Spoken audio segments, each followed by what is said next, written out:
Le chef d'état-major général de FARDC et le chef de force de défense du peuple ougandais, UPDF, se sont rencontrés ce lundi 6 mai 2024 à la cité frontalière de Kasindi au Nord Kivu. Motif, évaluer les opérations conjointes menées depuis le 30 novembre 2021 par les deux armées pour la neutralisation du mouvement terroriste ADF MTM ISCAP dans les territoires de Beni au Nord Kivu et des Roumanie-Touré. Cette réunion co-présidée par le général d'armée Thio Esongesa Christian et le général d'armée Muhoozi Kainerugaba a été sanctionnée par la signature par les deux chefs des armées et du rapport d'évaluation. Dans ce mot de bienvenue, le général Thio a salué les efforts des présidents Félix Antoine Tshisekedi Tshilombo de la RDC et Yoweri Kaguta Museveni de l'Ouganda pour cette mutualisation des forces contre la menace commune. C'est avec joie et honneur de vous recevoir sur le sol congolais ainsi que votre délégation. En séjour chez nous, nous devons soutenir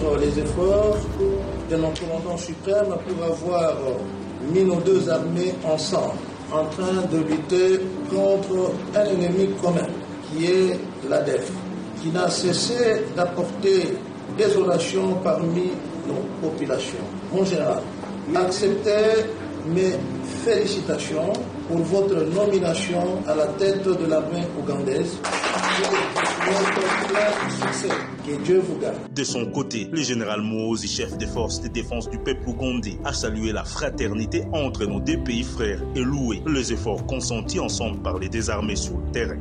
Dear brother, the chief of defense forces of the FARDC, your deputy, and all the generals and officers here, FARDC. Le chef d'état-major général adjoint en charge des opérations et renseignements, les sous-chefs des opérations, ainsi que tous les généraux qui sont derrière vous. First of all, let me start by thanking you most sincerely for a very warm welcome. Nos pays ainsi que nos deux peuples ont été frères, ça fait des années et des années. Cette fraternité doit continuer jusqu'à la fin.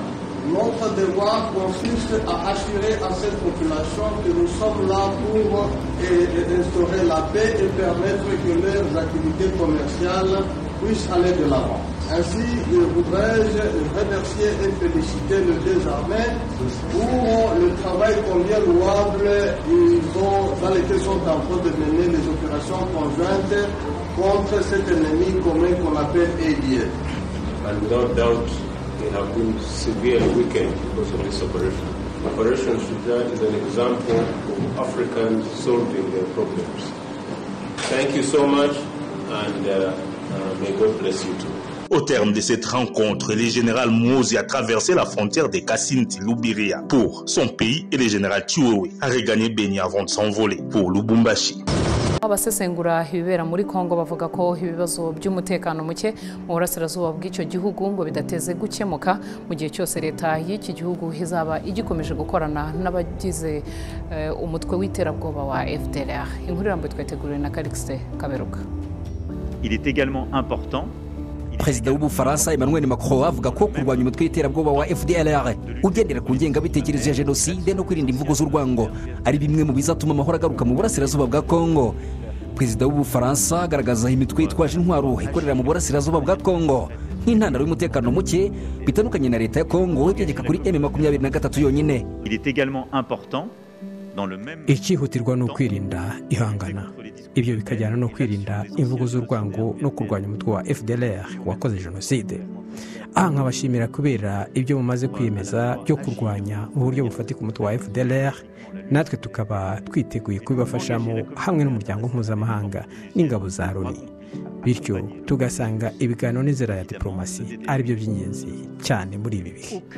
Et plus efficace à ce jour. Tite Gatabazi, umwe mu bakurikiranira hafi bibera mu burasirazuba bwa Kongo, avuga ko kuba iki gihugu gishinja u Rwanda kuvogera ubusugire bwacyo kikanga no kugirana ibiganiro na M23 ari ukwibya uburari no kwihunza inshingano. Akavuga M23 akavuga n'u Rwanda. Ntabwo M23 ari kibazo. M23 ni symptome. Bafite inyungu nyinshi zo kugumana FDL munsi mu gitondo nabonye video y'umuntu bari baje Mutobo avuga ati twebwe nitwe turinze umugi wa Goma nka FDLR. General Omega ni general mu FDLR yabisabye abayobozi Kinshasa batubwira ati ni mucunge ikibuga, ahubwo mugende mucunge na petite barrière na grande barrière, ni mugende mucunge n'icyambu kira cyo kuri Goma. Urumva ko ubwo bufatanye burimo inyungu nyinshi. Rero Tshisekedi ntashobora kuyobya imirari, ntiyabesha Macron, ntiyabesha n'abandi. M23 irarwanira uburenganzira.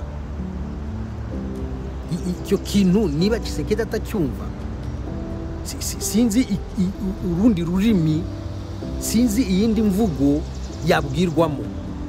Kuri Metero Gasominari Jean Baptiste, umunyamategeko akaba n'umusesenguzi mu bibera mu burasirazuba bwa Kongo, ngo inzira y'ibiganiro niyo yonyine ishobora kuzana umuti urambye ku bibazo bimaze igihe kirekire muri kariya gace. Intambara ni uburyo bujya bukoreshwa ubundi buryo bwose bwananira. Rero bahitamo intambara bari bazi yuko ari ibintu byoroshye, kuko uko byagenda kose Perezida Tshisekedi ni umusivile, yabona ngira ngo yarazi yuko kugura intwaro nyinshi no kuhamagaza ingabo z'amahanga nyinshi bizarangiza intambara. Nyamara nge mbona aho uko ashyiramo imbaraga niko irushaho gukomera, ni nako irushaho kumunanira. Ahubwo igisubizo nuko hagomba kubaho ibiganiro, ndetse wabonye yuko muri icyo kiganiro yashimye imirimo ikorwa n'umuhuza Perezida Lorenzo wa Angola.